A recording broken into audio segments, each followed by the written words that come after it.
नमस्कार, मी Bhagyashree Badane, health advisor of Riyansh multitrade private limited. मित्रांनो, आपण 1.5 महिन्यापूर्वी ह्या आजोबांना रियांश अमृत ज्यूस आणि आर्थोजी असा कोर्स दिलेला होता.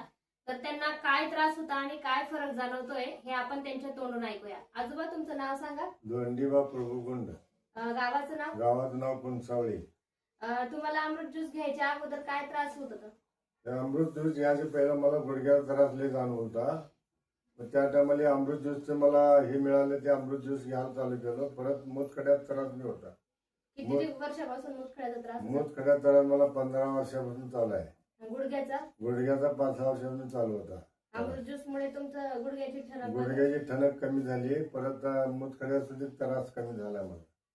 आता हे किती महिन्यापासून तुम्ही घेताय? हे 1.5 महिन्यापासून चालू केलं मी. आता पुढे तुम्ही घेणार आहात का? हो, अजून पुढे 2-3 महिने कोर्स करणार आहे त्याचा. तर बघा, गुडघे दुखी, गुडघ्यांना ठणक लागणं, बसायला उठायला गुडघ्यांमुळे खूप त्रास होत होता आणि जवळजवळ 5-6 वर्षापासून हा त्रास ते सहन करत होते. शिवाय त्यांना किडनी स्टोनचा पण 15 वर्षापासूनचा त्रास होता. पण अमृत ज्यूस मुळे त्यांना खूप असा फरक चांगला जाणवलेला आहे आणि पुढे सुद्धा ते घेणार आहेत. तर थँक्यू सो मच. तुम्ही सुद्धा विचार करा, रियांश अमृत ज्यूस घ्या आणि आपले आजार बरे करा. हर हर रियांश, हर हर रियांश. थँक्यू.